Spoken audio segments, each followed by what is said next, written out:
Hai guys, kali ini saya ingin menyampaikan sebuah fakta yang menarik bahwa ternyata negara Korea Selatan yang selama ini kita kenal sebagai negara yang agak tertutup mengenai sistem pemerintahannya juga mempunyai cara tersendiri yang dianggap baik untuk generasi muda atau pelajar mereka. Korea Selatan selama ini kita kenal sebagai negara modern dan maju. Ternyata punya aturan musik yang bikin geleng-geleng kepala. Mereka melarang lagu-lagu populer seperti BTS dan Blackpink karena dianggap bikin candu dan ganggu belajar. Tapi kita di Indonesia bagaimana? Bebas dengerin apa aja. Bahkan lagu-lagu yang bikin telinga panas pun jadi hits.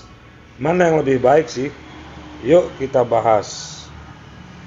Selain Korea Selatan, pernah dikatakan begitu ketat memfilter budaya asing yang masuk ke negara mereka. Ternyata jika lebih didetail mereka mengenai aturan ini seperti yang telah terjadi sekarang, yakni pemerintahan Korsel melarang secara tegas generasi muda mereka untuk mendengar beberapa lagu yang bisa membuat candu, seperti beberapa lagu yang justru viral di medsos sekarang ini.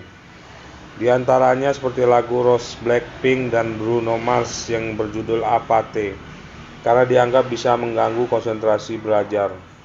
Lalu ada juga lagunya Shine yang berjudul Ring Ding Dong, padahal ini termasuk juga sebagai lagu menempati chart nomor 1, namun dilarang karena termasuk jenis musik Afro Elektro yang menggabungkan drum Kongo dengan suara sintesis serta hook yang sangat menarik dan berulang-ulang hingga bisa membuat candu.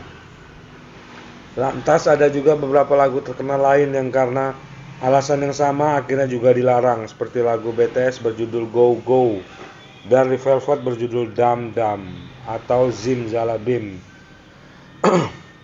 Di sini terlihat jelas bahwa Korea Selatan benar-benar konsisten menerapkan prinsip tentang apa yang menurut mereka bisa mengganggu generasi muda, khususnya dalam hal belajar. Dalam artian lain, betapa pentingnya pendidikan untuk mereka, sampai hal yang di negara lain atau bahkan di negara kita tetap dianggap biasa. Tapi apakah kita tahu bahwa sebenarnya di zaman Orde Baru dulu, pemerintahan Pak Harto atau melalui Departemen Penerangannya juga pernah memblacklist beberapa lagu-lagu lokal yang bermuatan politik atau dianggap sangat cengeng dan mampu melemahkan mental generasi kita. Doel Sumbang, Slank, Elpamas, Betaria Sonata, dan Nia Daniati pernah terkena imbas dari pelarangan itu. Tapi bagaimana dengan sekarang? Ya, kita tahu sama tahulah, musik adalah musik yang penting bisa buat happy. Masyarakat kita bahkan tidak perlu tahu artinya hingga ada salah satu lagu menggunakan dialek daerah yang artinya sangat tidak senonoh tapi jadi salah satu lagu pengumpul massa waktu kampanye. Apalagi kalau mau bahas hal lebih ekstrim yang mengatakan musik bisa menjadi haram. Wah, bisa makin ramai yang protes itu. Kenapa sih Korea Selatan sampai-sampai ngelarang lagu-lagu hits? Ternyata mereka punya alasan kuat soal pentingnya pendidikan. Yuk kita belajar dari Korea Selatan tentang bagaimana musik bisa mempengaruhi belajar dan perkembangan anak muda. Kalau saya pribadi jujur ya, bukan mau sok alim atau justru nggak sadar usia. Saya memang suka dengan musik-musik beritme kencang, tapi suka juga dengan lagu mendayu bersair dalam. Tapi kalau kata orang penyuka musik bisa jauh dari ngaji, kayaknya nggak juga deh. Bahkan saya punya slogan yang maaf kalau agak nyeleneh.